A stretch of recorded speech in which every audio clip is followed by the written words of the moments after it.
continue to prick our hearts and our minds to be open, that as we wrestle and deal with the issues and the challenges that are before us, that we will be led by your spirit in being creative and coming up with solutions. These and other blessings we ask in our son's name, for his sake we pray. Amen. Okay, now if you would give us an overview of what you see in this. Basically, this discussion is about we want to do a platform so we can provide information from various schools of thought and apply whatever whoever feels whatever their information is pertaining to their school of thought, how effective it can be as far as like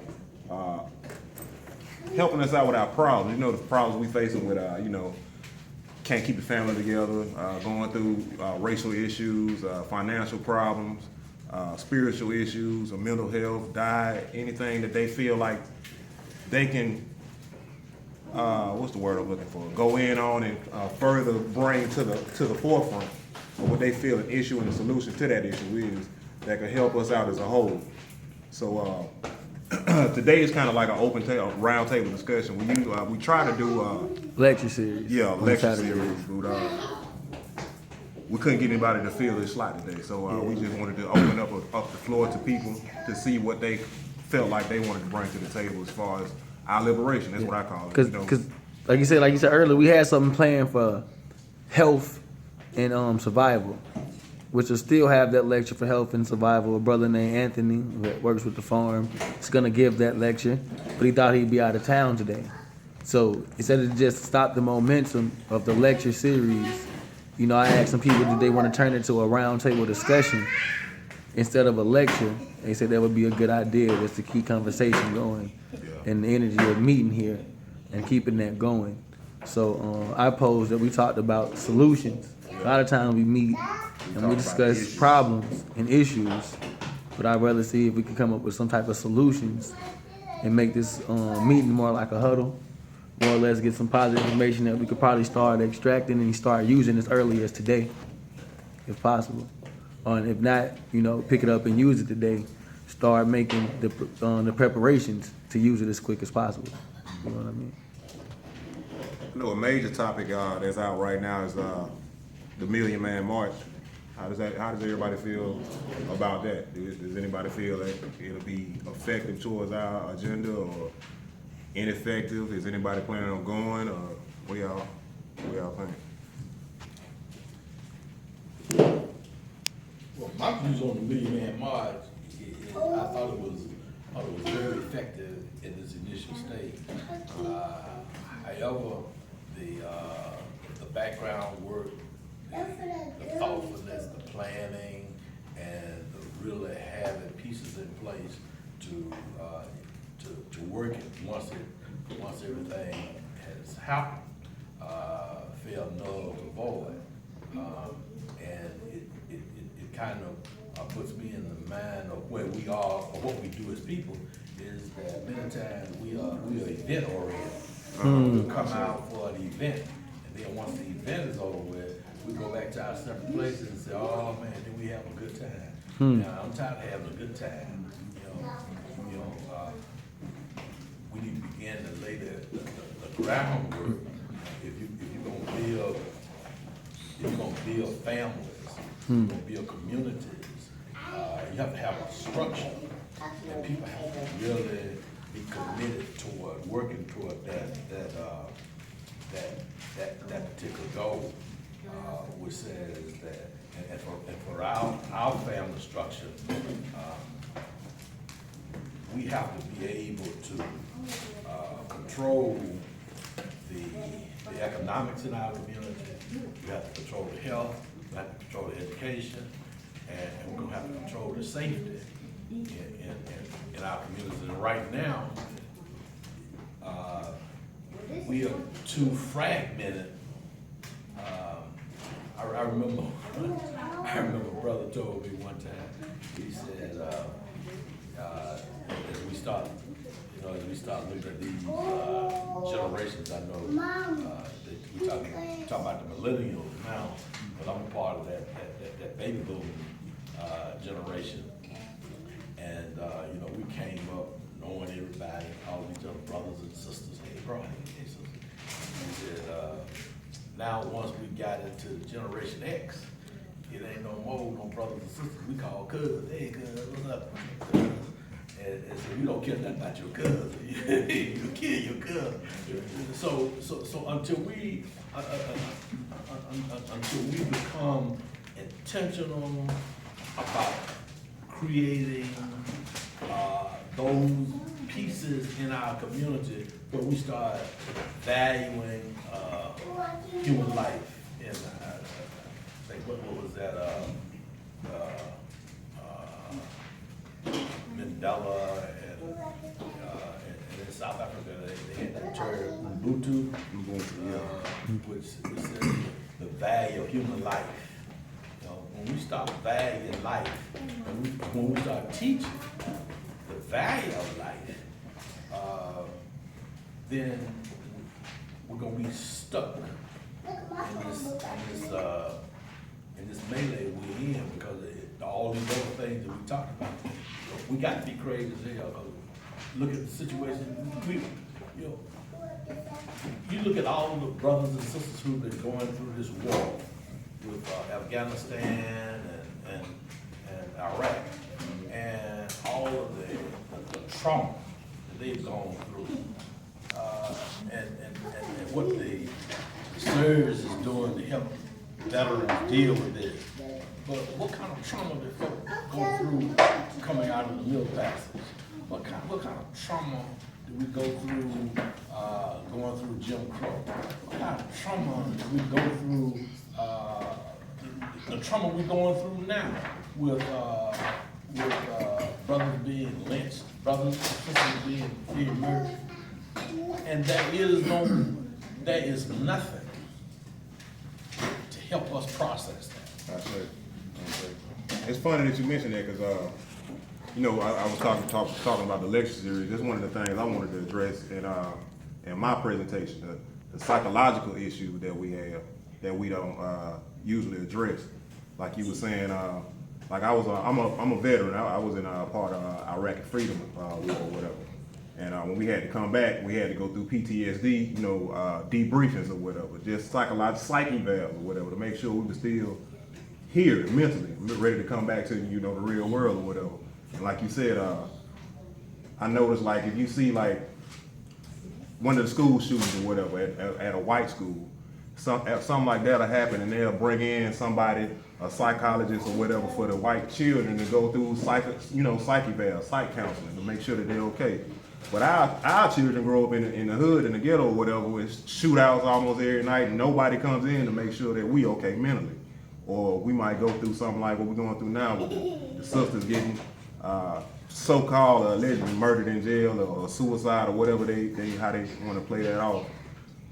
We don't get enough attention paid to our psychological issues, like you said. So I mean, that's one of the things I wanted to address. How that plays a role in our disunity. You know what I mean? Like, we go through so much trauma, and it causes us, you know, our living conditions or whatever, it causes us not to trust each other, to make a long story short. And it's just hard to come back. It's hard to trust people when that issue is buried in you deeply, like subconsciously. You can't really address it. You don't know how to address it. We haven't been taught how to. So that's some of the things I wanted to speak about. How to address the psychological issues that keep us from being disunified. You know what I mean?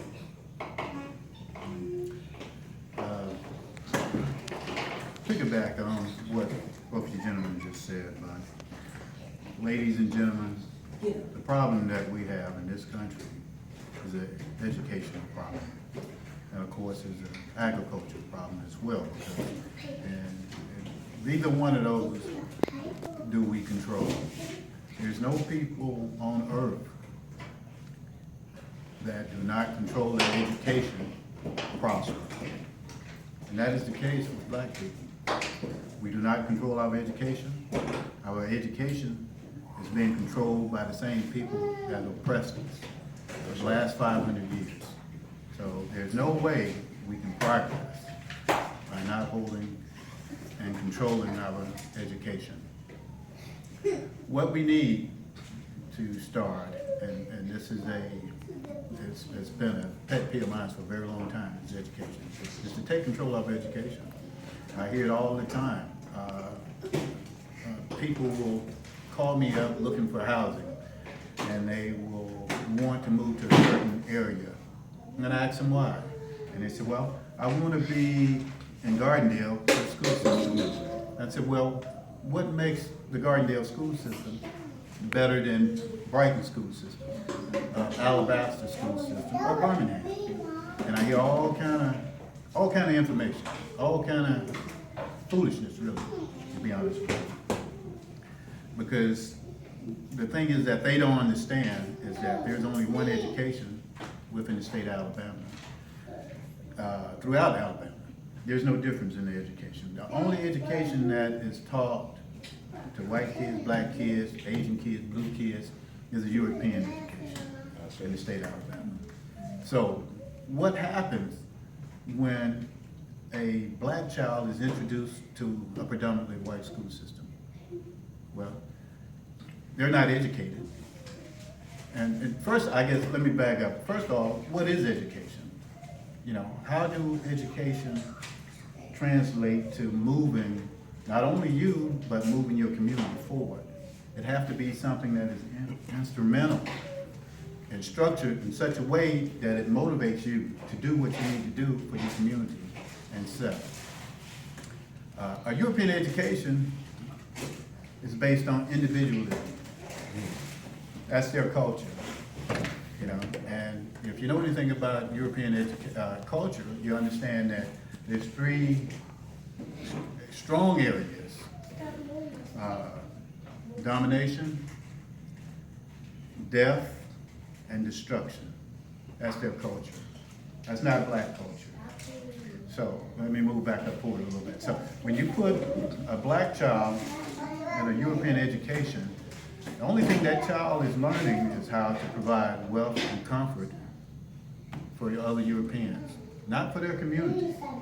You know, they're certainly going to learn how to disrespect their own people, they treat them with disdain, but nothing that's going to help them to rise and come together as a nation. So for the last 500 years, this is what have happened to us. At least, well, let me back up. Since the 1870s, when whites, the Europeans have had their hands in black education, a hand in educating black people, we had a completely decline in education from the viewpoint of blacks, okay? So what we have to do, and because all our problems start with education and pride. Because if we don't educate ourselves properly, then we're not gonna have pride. So we go kill our brothers, our sisters, rape and rob, do all the things that they say we're savages. But if you understand and you research history and culture, black culture, white culture, who else culture, you understand that blacks have never been savages. But that's the destination, that is the label that blacks have been pinned on blacks as being savages. Okay, now, fast forward 500 years and you look around and you're wondering, why are we killing each other over sneakers and over dollars, over everything that doesn't make any sense at all? Why is this happening? Well, it's happening because we have been converted to savages. And why have we been? Because we have been failed to be educated properly. You know, we cannot put white people in our school systems and expect them to educate our kids. Okay? There's no exception to that. We have to educate our own people. No doubt about it. You know, and that's the point I try to make all the time. All our problems stem with education. You know, we have no pride because we're not educated properly. You know? We have millionaires, we got a couple of billionaires now, and we got a lot of thousandaires, and myself, I'm a hundredaire. Why can't we come together? We got enough money to come together to educate our own people, but I still hear this foolishness that, well, I want my kids to go to Gardendale. Why? When they're not getting what they need, but this is. So how do we go through the steps to like building a freedom school? Now I know we want to like do things that we can do, like we got classrooms here, and we have a curriculum. Like this, I know it's a small scale. And we want to start a tutoring class, and hopefully like at school. But what's the process to getting like one of these older schools that's closed down, getting them up to grade, and actually setting up a curriculum that we can have for young black children? Is that too far away from a possible solution? Okay, very, very good. The only thing that's holding us back from educating our own people is us. Okay, right now, we have the opportunity not only to utilize our own tax dollars in the form of public educational dollars, because black people pay taxes too, but we have to go in there and come together and say, okay, all right, we're gonna start this school. I'm gonna send my kids over here to Reverend James's church. I'm gonna pull them out of where Gardendale, what have you. I'm gonna bring them over here to the Freedom School to get started. So the only thing that's holding us back is us. We have to be able to see and understand that we cannot be progressive people being educated by the oppressor. You know. Yeah, 1,000% I agree. I think we also got to control our resources too. We got to control our resources and our education is a fact. Absolutely. See, it goes back to part of what you asked earlier about what happened with the, what just went down with city council. When we look at, you know,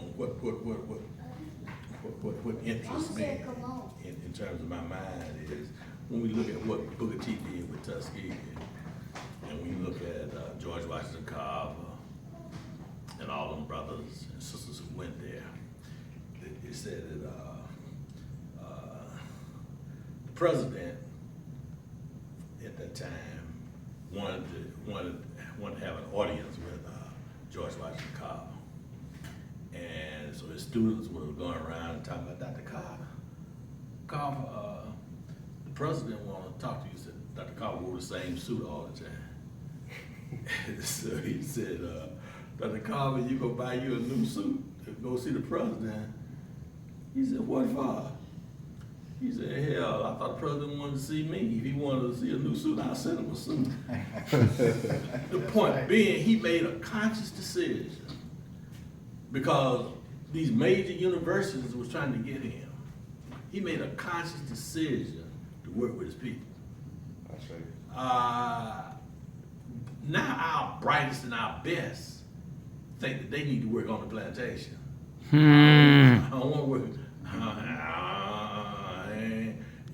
Most teachers now, I don't want to be on them bad. I want to be on there where them bright kids are. So you know, what kind of thinking is that? Which means that we are devaluing what we got. You know, we don't value. Again, we don't value what we have. We don't really value each other because Pookie and May and they run around here, but Pookie and they diamonds in the rough. But you ain't gonna ride no Benz working with them. You ain't gonna ride doing all the other kinds of things and living large. So until we can really come to grips with what's really valuable. I think what's really valuable is like we were saying, like the brother said about the education. Education is priceless. I mean, like you said, all problems begin with education. All problems start in the mind.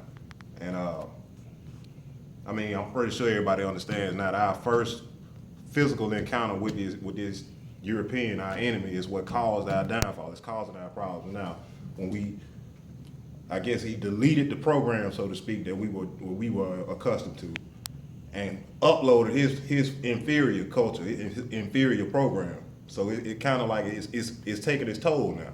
So when you come from a culture where it's survival of the fittest, I got to do what I got to do to survive. Me, like you said, it's individualism, and you pass that on to a people who really not even set up to be as individualistic as Yeah, you are. because we're village people anyway. We're village people. We are synthetic people, like synergy. You know what I mean? We work together to get what we want.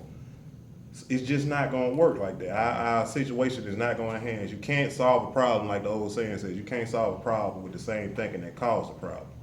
So we need to reevaluate, like I said, our psychological issues. I mean, when I say psychological, I mean I'm including spirituality as well.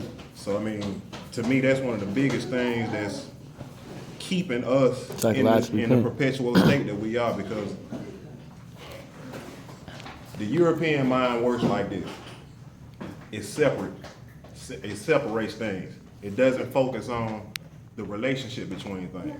So when we have that same pattern of thought, we look at something like the Quran or something like the Bible, and we can't unify the information with our reality and nature of what's going on. So it's like you got something that's trying to explain how something is versus knowing how something is. You get what I'm saying? That's right. So you can't.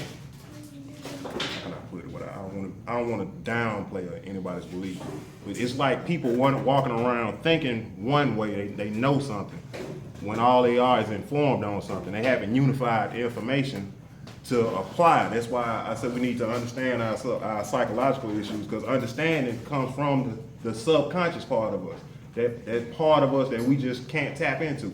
You know what I mean? That's to me, that's why we can't unify our money. I forgot the total amount, but we spend like $1 trillion a year, like as a whole.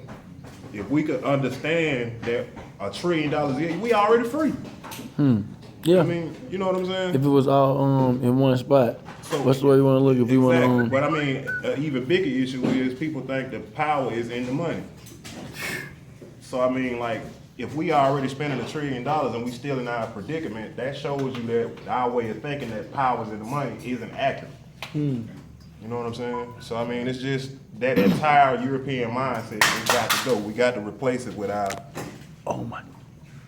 ancient African mind, our Native American mind. You know what I mean? Like, we got to look at the societies that built proper civilizations and societies or whatever, because it's obvious the white man cannot build a society where proper behavior is coming out of it. You know what I mean?